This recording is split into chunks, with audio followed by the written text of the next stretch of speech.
From the sunny streets of alien-occupied Los Angeles to the wintry north of Westeros, sci-fi and fantasy are taking over pop culture as we know it. And I am lucky enough to be sitting here with Ryan Condal, co-creator of Colony, and George R. R. Martin, author of a little book series you might have heard of called A Song of Ice and Fire. And we're gonna talk shop. We're gonna talk sci-fi and fantasy, which is a little bit of a dream of mine. I mean, you both are sort of experts in both fields. So I'm a little curious, George, for you, why use the John Cocteau as a platform for projects like Colony that you want to support? Well, it's television and film are both part of the entertainment business in Hollywood. But for a long time, the cinematic quality of television was not nearly equal to film. So you didn't want to show television on anything except a little set in your living room. But that's really changed in recent years, and shows like Game of Thrones and I think Colony and The Expanse and some of the other great science fiction and fantasy shows are doing have a quality equal to the best feature films. They really deserve to be seen on a big screen, or at least a medium-sized screen like we have here at the Jean Cocteau. And it's great to get people in and let them experience these things with all of the, I really appreciate the special effects and the art design and the set design and the cinematography and the things that go into it. It gives me a big kick. My friends like to tease me and say that you're not a blog. LiveJournal blog is my personal Oprah's book club, because whenever you recommend something, I end up going out and buying it. So that helps. Someone's listening. It helps when we have opportunities like this. So I'm curious for you both, what was the sci-fi moment, be it novel, film, or TV, that was definitive in making you a fan of the genre? Well, for me, it was in childhood, I think. I was already a comic book fan. I'd been reading comic books for years. But a friend of my mother's, childhood friend of my mother's, gave me for Christmas one year Robert A. Heinlein's juvenile novel, Have Space It Will Travel. And I was hooked right from then. Suddenly I started dividing up my allowance to buy 35-cent paperbacks, which meant I had to buy 3 less comic books. It was difficult. But I was hooked on real books, and I've never looked back.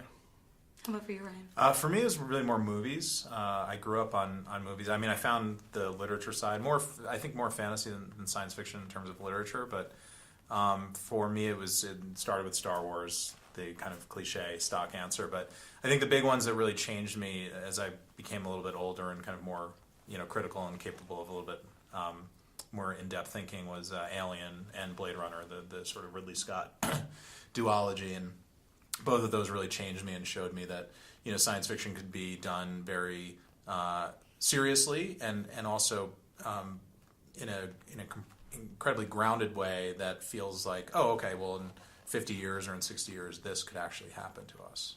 One thing that I've found really interesting in the past couple of years is people are using Game of Thrones, the TV show, sort of as a barometer, not only for what great fantasy TV can be, but just great TV in general. And I'm sure, even Colony, I'm sure at some point by some person has been compared to Game of Thrones in one way or another. And I'm curious, what do you guys think about comparing shows against each other? Battlestar Galactica is another big sci-fi example, as this is what can be great about sci-fi. And do you think we benefit from comparing shows to each other like that? Well, I don't know if we benefit, but I think it's natural and human. People always compare things to other things. What's the best Western? What's the best cop show? What's the best fantasy show or science fiction show? And they seem to enjoy that. I mean, you go on YouTube and there are a million, best 10 Westerns of all time, worst 10 Westerns of all time. IGN is very guilty of that. all of these lists that people throw up, and then you can argue about them. I mean, these lists are all made up, and nothing is real. I've had my own list that I've been asked to, and I've written up best 10 fantasy movies, best 10 science fiction movies, and people argue about them, and that's great. I love people arguing about art and literature and movies. I mean, whenever I go to a movie, almost as much as I like the movie, I like going out for coffee with my friends afterwards and having a discussion about what we just saw. Right. Yeah, I mean, I think it's George is totally right that there's a human drive to find similarities in things, and And I think that's what allows science fiction fantasy to have the kind of renaissance that it's having right now, certainly on television and movies, because the fan base is so well educated now that they have this kind of baseline knowledge, and they're able to find similarities in things, and that's got that little piece of that show that I liked, or that book that I liked that I read, and it allows creators like us to introduce them to new things, hopefully different things that tell new stories, where they can find that little piece of comfort that they have in it that allows them to explore a new world. Something that really struck me about both of your properties, George with the fantasy elements in Game of Thrones and Ryan with the sci-fi in Colony, is that you guys show a lot of restraint, especially at the beginning, in incorporating those elements. Like Game of Thrones very much starts off as more of a political drama that you weave the fantasy in later. And with Colony, yes, it's an alien invasion, but we never see the aliens. It's all about the humans. So what do you both enjoy about that type of storytelling? And again, like, what is the benefit to that type of storytelling with genre?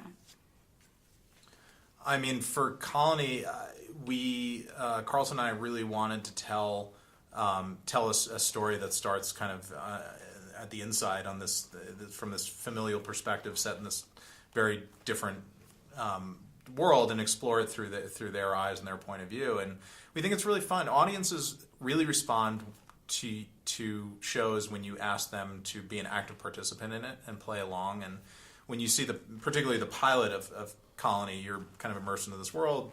Will breaks an egg, and there's some concertina wire around the backyard.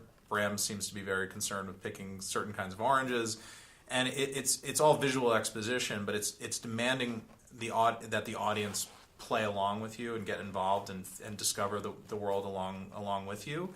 And they will respect you and love you for that if you do that. And for me, Colony is primarily a family drama and an espionage thriller that just happens to be set in a sci-fi world. And those are the dramatic thematic elements that I and Carlton were really interested in playing with. Just as I think the political drama for George and for Song of Ice and Fire. I think that's somewhat a tradition of science fiction. Is the certainly print science fiction. You start reading a book and it's a science fiction book, and the world seems strange, but part of the charm is figuring out the world. Right. And science fiction writers are kind of trained to do that. They automatically, well, what's different here? What's this mean? Is this the future? Is this another planet? Is this? And you figure it out. It all falls into place, and there's a satisfaction to the hardcore science fiction fan about doing that, the same way a mystery fan loves figuring out who done it from the clues that the detective is leading around.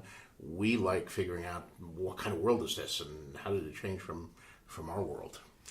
It has to be done carefully, though. I mean, you mentioned Game of Thrones being a political drama, but I couldn't go 600 pages of just straight political drama. I had a signal, and in both book and the TV show, we open with the first experience with the others, right. the White Walkers, the Whites, to say right at the beginning, this is not just ordinary history. There are supernatural elements at work here. And then you can go back to it once you've sort of set the table that way.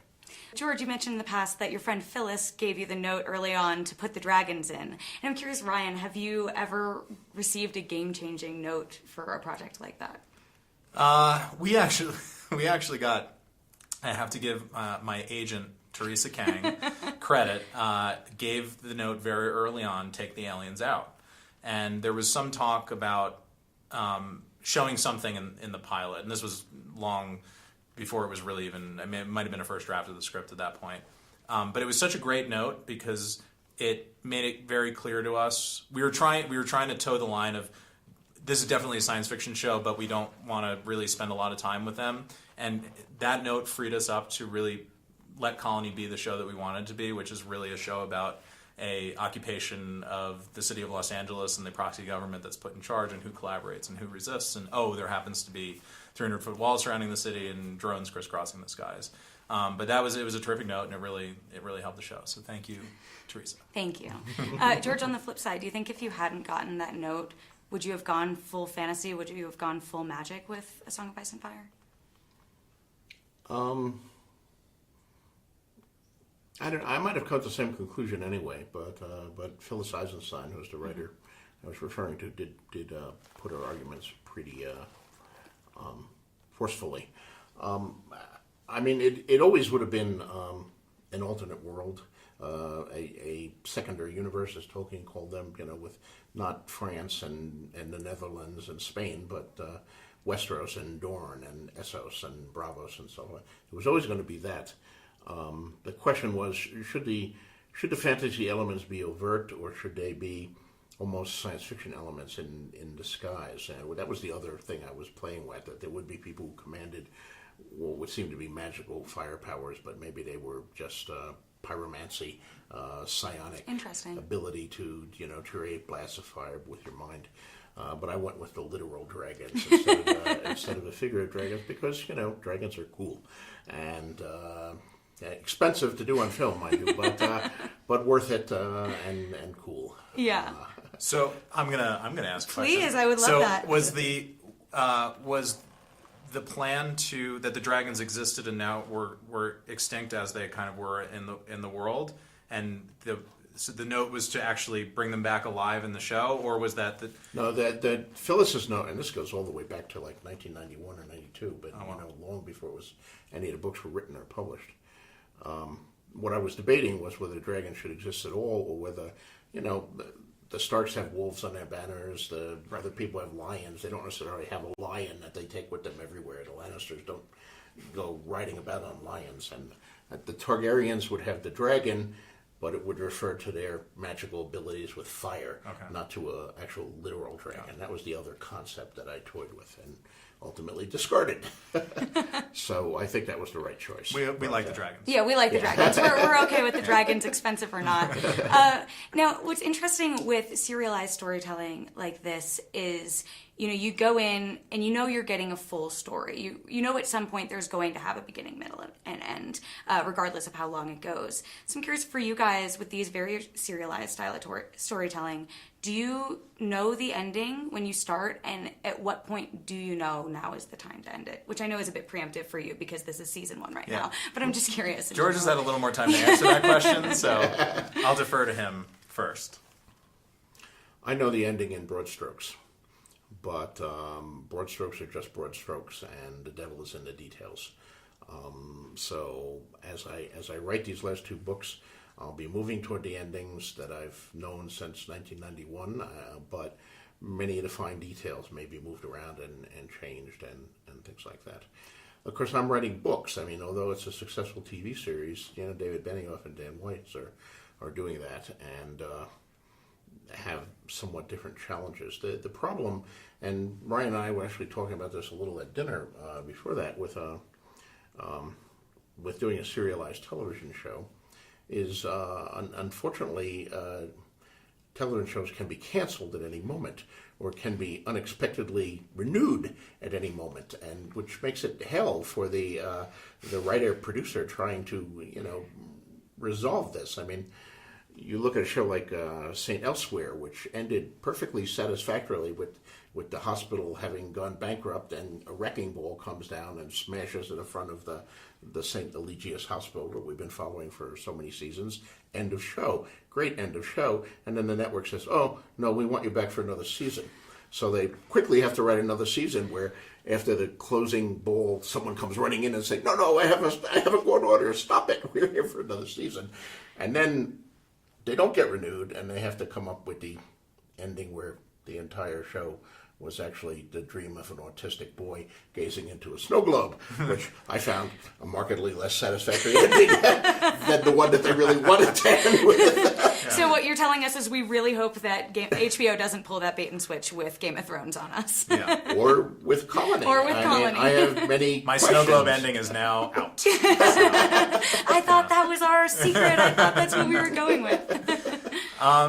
Yeah, I mean,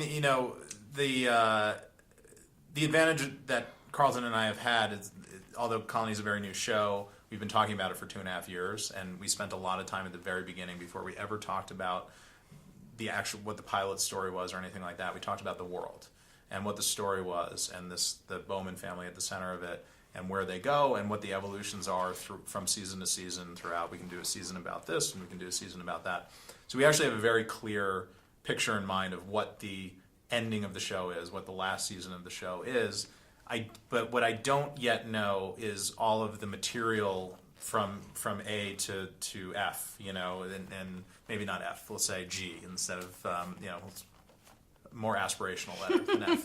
But I think that's the trick of storytelling, is that you want to have a destination to write to, but I think the material that you discover and let find you along the way, it's important to let the creative process happen. So that's a bit fluid, but yes, we know where we want to end the story, at least for now. When you guys are writing, do you believe in the idea of sort of dream casting and having a certain actor in mind when you're writing a script, or how do you conceive what a character looks like for a novel or for TV? Well, dreamcasting is a lot of fun, and I certainly had that on Game of Thrones, but it's ultimately unrealistic. I mean, the fans love to do it too, and they'll write you letters, and they're casting every part with a A-list movie star who commands $10 million a film. Even though you guys don't have that kind of pull. What are you talking about? Yeah. So you never get the cast that the fans are all eager to get. And restrictions come in of who's available, who's on the show, what the budget is, where you're filming. I mean, our show films primarily in Belfast, Northern Ireland, and secondarily in places like Iceland and Spain and Croatia. Our cast is almost exclusively European and British and Irish, simply because the cost of flying actors regularly over for America would add enormously to our budget, and without adding anything to what's on the screen. And of course, you probably have the reverse situation. You shoot in Los Angeles, you're not flying in a lot of people from Croatia. No, we do not have any Croatians thus far on the show. I mean, we had a different different challenge, because Colony was started as a TV series. There was no existing underlying material or anything, so we were creating the characters out of whole cloth. But I will say that we and Carlton and I have talked a little bit about this before, is we really conceived of the show with Josh Holloway in mind for Will's character. Carlton and Josh had a pre-existing relationship going back to this show called Lost that was once upon a time on ABC. A couple of people have seen it, maybe. And Carlton really wanted to work with Josh again. Josh really wanted to work with Carlton again. Their schedules hadn't lined up, and Carlton was feeling really good about that happening for Colony. So we actually kind of wrote the role with him in mind, hoping that we could get there, and we were able to. And I mean, that's a great stroke of dream casting, because it's the star of the show, and you get to cast cast the guy that you really wanted, and it was amazing, and it really worked out really nicely for us. I remember Tony on Twitter was very insistent. She wanted me to ask you if you had any dream casting ideas for Rhaegar Targaryen. For Rhaegar,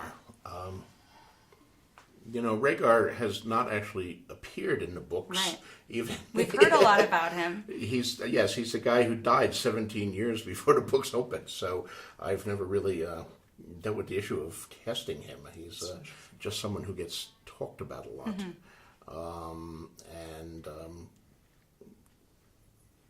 I don't know we will ever cast Rhaegar, but it's Not even mental. Interesting question. So, what is your favorite sci-fi or fantasy story that is not your own? Book? Any, probably book. I would lean towards book personally. Nine Princes in Amber by Roger Zelazny, or possibly Lord of Light by Roger Zelazny. I'm adding it to my George R. Martin Oprah's reading list as we sit here. Or maybe The Stars My Destination by Alfred Bester. There's a lot of great ones out there that should be filmed. Nine Princes in Amber would make an incredible TV series. It's very Games of Thrones-esque, but with a flavor that's uniquely its own, and nine princes competing for a single throne. That's not even counting their sisters, the most devious of all here, and a series of alternate universes, and you can walk from one to the other if you have the blood of Amber. It's Roger Zelazny lived in Santa Fe, and he was one of the great writers of this genre. How about for you? I'm going to go with the seemingly pandering response, but for me, it's A Song of Ice and Fire. I mean, it was a huge influence on me when I was coming up as a writer, and I got into the book series long before the TV show. I read them voraciously again and again, and it really was a big influence on me kind of early on as I was trying to start writing on my own. And I still revisit them every couple of years when I can. Well, so George, you've worked in TV before. People can't see this here, but there are a whole bunch of Beauty and the Beast posters in the room next to us, which I get such a kick out of.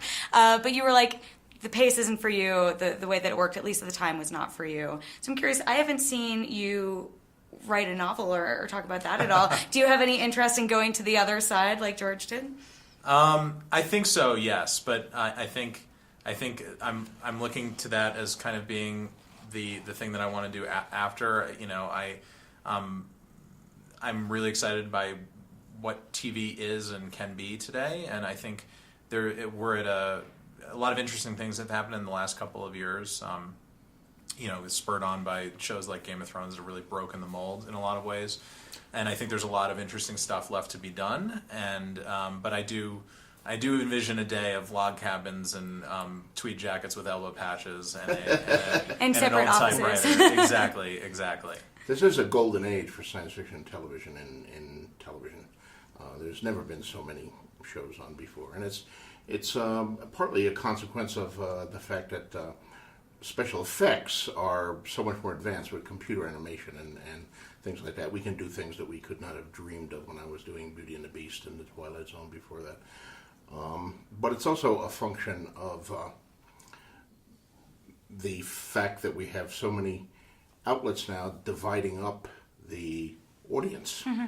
I mean, when I first came on Twilight Zone in the mid '80s, there were 3 networks, and that was the only place you could do a drama. You know, the independent stations and the syndication, they just reran old network stuff, and they had a few local Bozo the Clown shows and all that. But you needed a mass general audience, and science fiction is a specialized audience. That doesn't. There's a lot of people who just don't get it, and that's true of fantasy too. But now that we're not slicing the pie into 3 huge slices, that you can be successful with just a thin slice of the pie, there's enough pie for 100 shows, and we're seeing them, and some are great and some are less great, but it's great to see all this creativity happening. Well, and that's why we have the benefit of networks like USA getting really into the sci-fi game. Exactly. You know, George, I'm curious for you, when you started writing this book, it was before the adaptation came, and obviously, you know, TV shows work at a different pace than the book. How has that affected your writing process, going from a time before you had to worry about the show to now? And is there that concern, like, do you ever have the thought, like, do I have to beat the show or something like that to the end? Well, if I did have that thought, I've lost, because the show has caught up and is in the process of passing me. Ideally, I would have liked to finish all 7 books and have the story complete. But the show moves at a faster pace than I do. And that's partly because I'm a slow writer, and I've always been a slow writer. And also, I've had a lot of distractions in the last few years. One of the distractions is the show. I mean, I've been involved in the show. I wrote episodes for many of the earlier seasons. I was involved as a co-executive producer in some of the stuff, and that took a considerable amount of time. But it is what it is. Ideally, I wish I could hold up The Winds of Winter, the 6th book right now, and tell everybody to go out and buy it on Amazon or at Barnes & Noble or at their favorite local bookseller. But it's still not done, so all I can do is continue to write it. Well, we do know, at least if the zombie apocalypse comes, there's a chance that we'll get a promise of spring, like in Z Nation, your awesome cameo. I do have to ask you, since I have you here, last year you've given us some teases about the Winds of Winter, but last year you dropped the bomb that you had a twist that you were contemplating, but you weren't sure if you were going to go ahead with it. Can you tell us if you've decided, and if we'll know what it is when we eventually read it? I have decided to do that, yes. I have decided to do it. And will you know it? I don't know. It's fairly obvious, because it's something that involves a couple characters, one of whom is dead in the show but not dead in the books. So the show can't do this, You tease. because they've killed a character that I have not killed. But that doesn't narrow it down much, because at this point there are like 15 characters who are dead on the show who are still alive in the books. Yeah. I get all of this stuff about being bloody-minded, but David and Dan are bloodier than I am. Listen, I saw your office bathroom. Actors are expensive. Right? No, I saw your office bathroom. You have the psycho bloody handprints. I assume that's where you take your characters to die. Now for the true heavy hitter question of this interview. Are you guys ready? If you had one item that you had to hoard in the world of Colony, what would that one item be that you would make sure you stockpile? Well, I was very traumatized by the Colony episode where they came in and arrested the teacher for teaching Fahrenheit 451.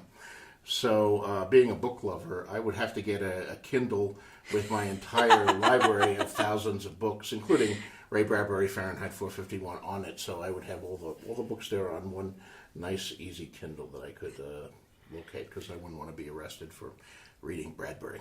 Yeah. That's a perfect answer. I'm gonna go on the other side of the medium wall, which is my Blu-ray collection. I think one of the scary things about this world is that art, largely other than propaganda, resistance propaganda, has ended. So we are sort of left with the library of things as they existed before. People aren't writing new books, at least not yet. Certainly not making new movies. So I think that's a very important thing to preserve and to live on. So I would be hoarding away my Criterion collection of Blu-rays and my Blu-ray player somewhere. Such good Hopefully in the answers. green zone. Hopefully in the green zone. Hopefully in the green. What did I call it the last time we talked? The Mulholland the block. Mulholland block. The Yeah. Mulholland block. That's what you'll have to Yeah. call it in season 2. That's the Chinatown spinoff. The Chinatown you spinoff. were way ahead. Yeah. Well, you So guys. when we get to the point in Colony where we find out about this, I want to find out why the aliens don't want books and Fahrenheit 451 out there. Here you go. Those are 2 requests for season 2 already. Take I'm already notes. thinking about the answer. You guys, it has truly been such a pleasure to sit down and talk with you both. Thank you so much for taking the time. I know you're both very busy, and I truly appreciate it. For all things Colony, Game of Thrones, sci-fi, and fantasy, keep it here at IGN.